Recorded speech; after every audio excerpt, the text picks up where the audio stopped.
Welcome to our channel. Today we how to activate Meta Quest account on phone step by step clearly. To activate your Meta Quest account on your phone, start by downloading the Meta Quest app from the App Store or Google Play Store. Once the app is installed, launch it by tapping the app icon on your device. On the welcome screen, select the option to create a new account or log into an existing one.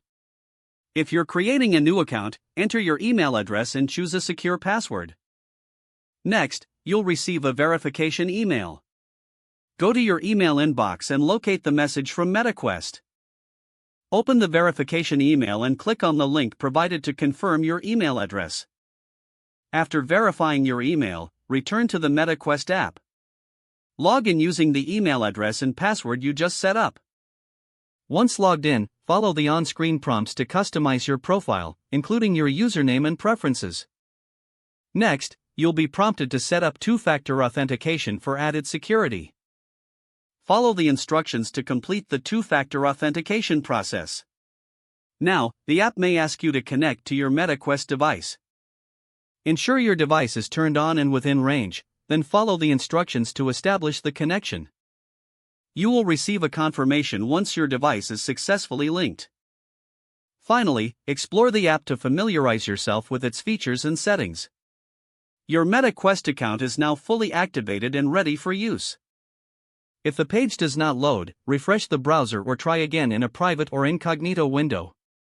Make sure you are using the correct email address, then retype it carefully to avoid small typos.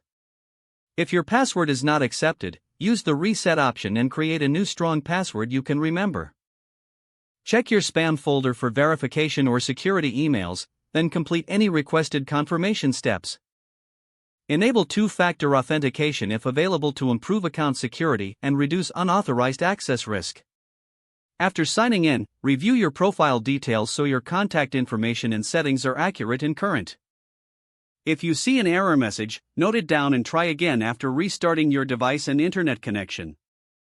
Log out when you finish, especially on shared devices, to keep your account and payment information secure.